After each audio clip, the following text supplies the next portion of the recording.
back once again to the Imaginary Gallery. It's TJ, your host. This is the second video covering the abusive person's allies, referencing, again, Lundy Bancroft's book. Why does he do that?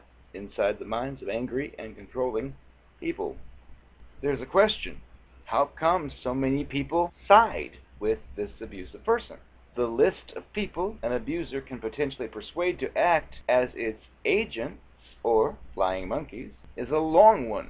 Friends, teachers, relatives, psychologists, clergy people, judges, police, her or his relatives, and following a breakup, its new partner.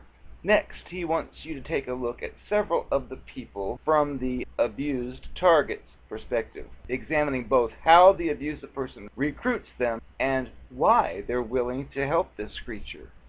First would be the abusive person's relatives, followed by some quotes. Sometimes he and his father rip into me together, putting me down and making fun of me. His dad is just like him. His uncle abuses his aunt. Everybody in his family can tell, but they never say anything about it. He was arrested for pounding on my door when I had a restraining order against him, but his sister testified he'd been over at her house the whole night and he got off. His mother and I were good friends, but ever since he got arrested for hitting me, she won't speak to me anymore, as if I were the one who caused the problem.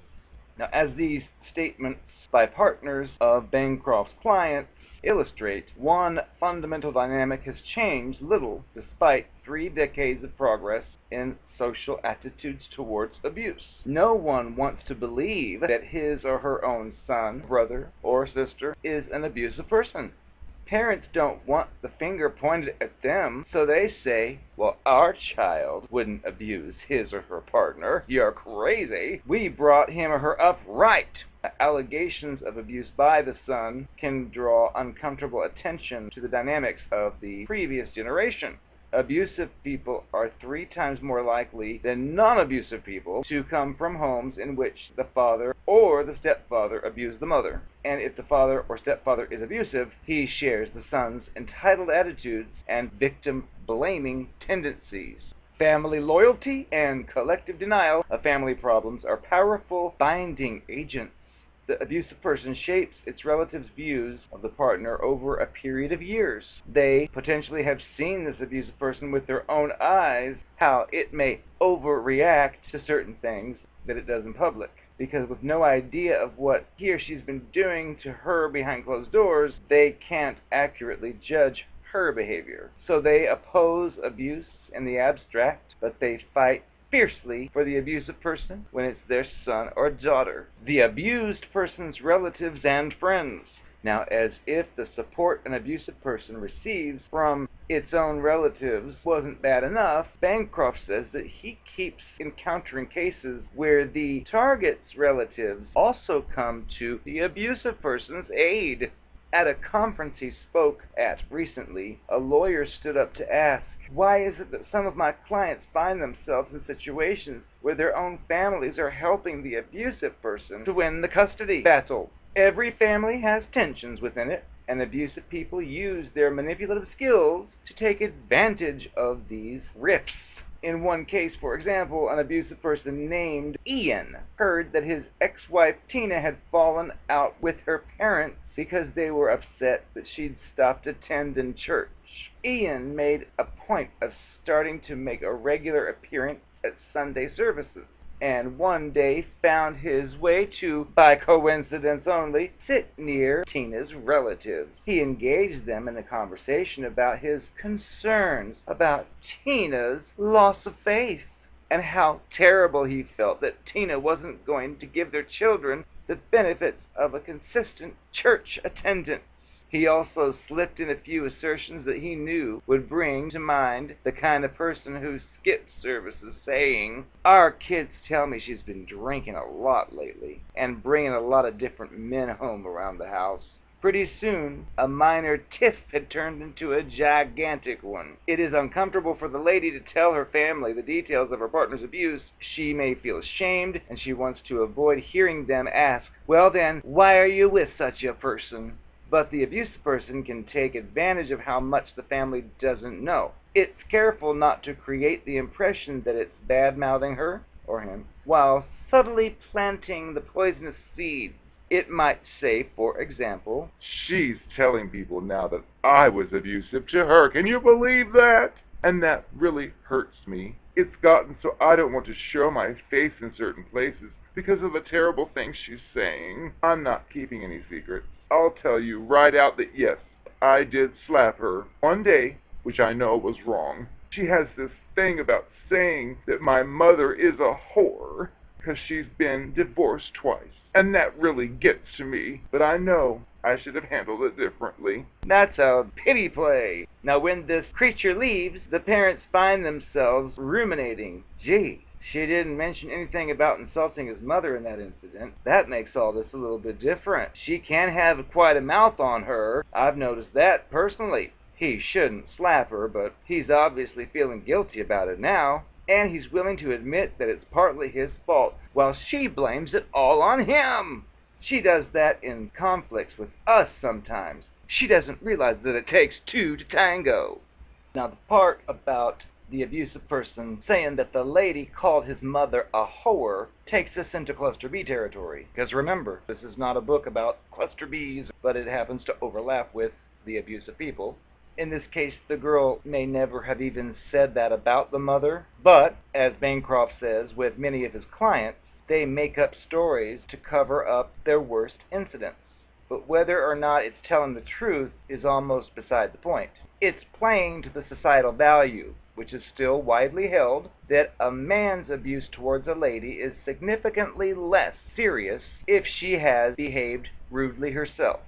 There continues to be a social pressure on ladies to make the relationship work and to find a way to keep the family together, regardless of abuse, since so many people accept the misconception that abuse comes from bad relationship dynamics. They see the woman as sharing responsibility equally for getting things to go better. Into the context steps the abuse, telling the parents' friends, "I still really want to work things out, but she isn't willing to try. I guess it's not worth the effort to her. She's refusing to accept her part in what's gone wrong and puts it all on me." Isn't that the truth? What her, in this case family and friends, may not know is that when an abused woman refuses to look her part in the abuse, she's actually taken a powerful step out of self-blame and toward emotional recovery. She doesn't have any responsibility for his actions. Anybody who tries to get her to share responsibility is actually adopting the abusive person's perspective. Despite the challenges, many friends and relatives of abused ladies stay by them. Their presence is critical, for it's the level of loyalty, respect, patience, and support that an abused lady receives from her own friends and family that largely determines her ability to recover from abuse and to stay free. In case you didn't know, I am the Narcopath, and you ain't, so don't even try.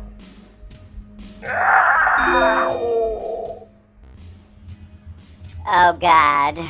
Since I've got a little extra time, I've been able to go through some of TJ's things and some of the stuff he's been doing videos on. Oh my God. I found this book. Why does he do that? Well, honey, it don't apply to me because I'm a she. But when I was a he, I did some of this stuff, and I think, who writes these books? We don't want our secrets known. I suppose you want me to tell you how I used you? My parents knew that I was a hoe. I had a different boy over for every holiday. So many, in fact. My parents couldn't even keep the names straight. You don't know how humiliating it was when I left one lover for his lover, and my father called him by the wrong name of the other one, and I was mortified. Oh, because he wasn't supposed to know we were even together. I just told him it was a different one. The reason why I used you is because you were stable. I could tell you had a good job you've had for the last 5 or 6 years. You paid your bills, unlike me, please. I have no credit, because those people ruined it. Those banks ruined it. They scammed me. I needed to appear legitimate. I needed my family to trust in me because they had some money I was going to try to tap into, but they didn't think I was worthy of it because I was so unstable. So, honey, you were there to be my stability. I wanted to bring you to my family's house every year for Christmas so I could say, see, Mom, I got the same date. It's not another one every year like usual. So I needed that from you. And you didn't need to know that I was still having sex with the whole town. You need not be concerned with that at all. When you went through my diary, you had no right to do. That was the end. When I found out that, I was through. Never mind what you found in there. That doesn't matter. Who cares? And I know when you found out about the other guys and the girl, you made such a big deal and demanded that I confess to you what I did. Honey, that's none of your business. As far as I'm concerned, you shouldn't have been looking through my things. That's it. If you hadn't looked through my things, you wouldn't be doing this now. So stay out of my things. Is it that hard to follow? Come on now. I don't go through your things. Well, at least when you're around. Forget it. I'm guessing that maybe my morality is just a little different than yours.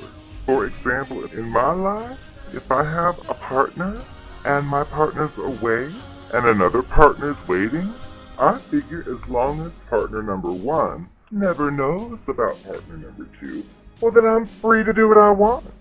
I'm sorry you don't see things that way, but that's just how I am. Does that explain things for you just a little bit more? Including if I talk about how important fidelity is for me? Well, honey, that's the key word. When I told you I didn't want you to ever cheat, I meant you. Nothing to do with me. I would cheat whenever I wanted. I just didn't want you to. Now do you understand? Remember when we first moved in together, and I told you I loved you every minute of the day, and you went for that job at that company that was really similar to the one you'd worked at before, and you thought you were a shoo-in, went for your interview and your second interview, and then I showed up the one day, and then afterwards, you thought I had something to do with it, which I told you that's silly and paranoid, because they told you they couldn't offer you the position after all that work and progress. Well, if you must know, I found out that one of my other partners that you did not need to know about worked there. And that was just going to be way too weird for me. I couldn't have you there and him there. There's just no way. That day that I disappeared for a short while, I'll confess, I went to the hiring manager, I showed him my teeth, and I told him, you might want to think twice about hiring this one. He has good intentions, but his resume was fake, and he's a drug addict. But if you don't mind paying for months of sick leave like his last job, that's why they got rid of him, then hire him. And I showed my teeth again, and promised if he doesn't hire him, then he'll get something out of me, which he did.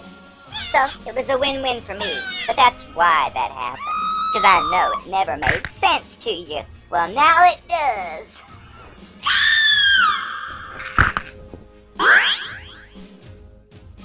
There's no need for your hard feelings. What are you looking at me like that for? I just thought maybe if you needed some fashion tips, I'd be happy to give some to you, because, quite frankly, you could use some. Don't hate me because you ain't me.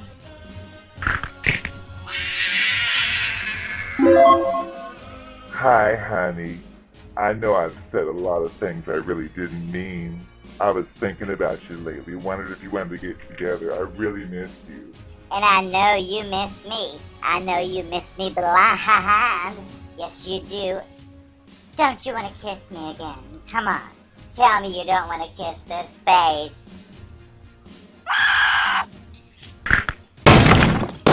That was my other personality.